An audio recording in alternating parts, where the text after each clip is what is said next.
Mr. President, it is ironic that Pakistan, with its long tainted record of genocidal acts, has chosen to refer to issues that are strictly internal to India.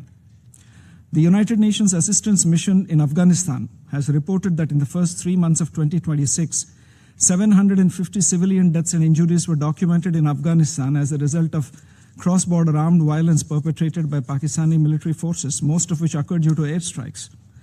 The UNAMA documentation attributed 94 of 95 incidents of civilian casualties to Pakistani security forces.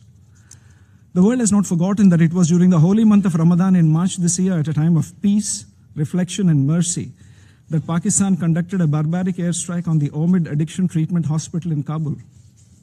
Again, according to UNAMA, this cowardly and unconscionable act of violence claimed the lives of 269 civilians and injured a further 122 in a facility which can by no means be justified as a military target.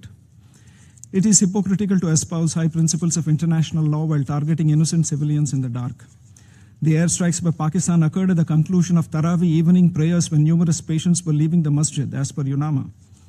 It bears emphasis that the UN Secretary General called on member states to uphold their international obligations in relation to protection of civilians, including the principle of non-refoulement in the context of Afghanistan.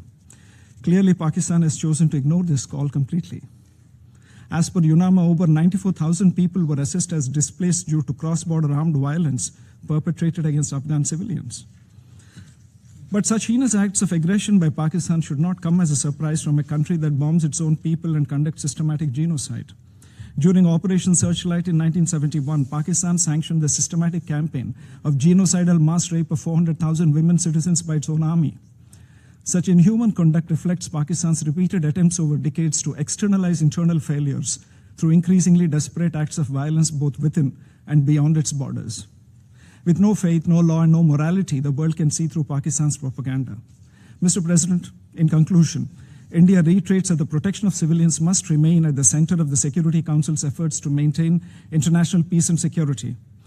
The international community must collectively work to restore and ensure respect for international humanitarian law, strengthen accountability, ensure humanitarian access, protect medical care, responsibly govern emerging technologies, and thereby alleviate the suffering of civilians affected by armed conflict. I thank you, Mr. President.